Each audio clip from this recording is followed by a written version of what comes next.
Men nu laver vi lige finessen, Henrik, fordi nu går vi ned i bagagerummet af bilen, og den her bliver det mest arrogante køretøj på hvilken som helst campingplads i Danmark, fordi hvad er det, der ruller ud af bagenden på Concorde nu? Jamen, det er jo en C1'er, en lille bil, som man nemt kan komme omkring.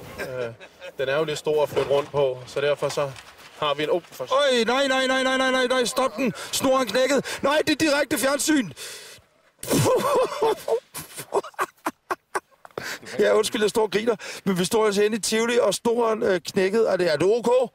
Nej. Det her, det er direkte fjernsyn. Det kan næsten ikke blive bedre. Er det alle OK? Er det OK? Jeg vil sige, at den er 14 dage gammel, den her campingvogn, ikke? Og Henrik, jeg kan godt forstå, at du ser lidt rystet ud. Bare din kollega, han er OK.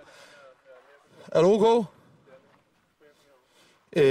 Jeg tror, at vi skal ringe til fabrikken og sagt, at der er et eller andet galt med det der snortræk til den der Citroën C1. Lad mig sige det på den måde. Jeg tror, vi skal have prøvet den en anden gang i hvert fald. Det var meget godt, at vi lige fik testet den for national fjernsyn. Ja. Henrik, værdien af den her nu, hvad vil du sige, den står til?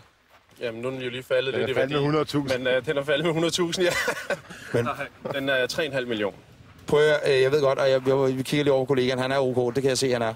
Så kan jeg godt tillade mig at sige, at det kom til at slutte på en lidt anden måde, end vi egentlig havde regnet med det her indslag. Ja, så skal vi lidt action til, ja. Det minder mig lidt om dengang, kan jeg huske den med Ellerten?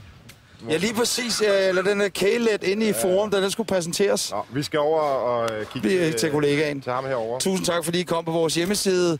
Der kan du se eller gense indslaget her og få gode tips om camping. Vi er tilbage efter en kort nyhedsopdatering. Er du okay?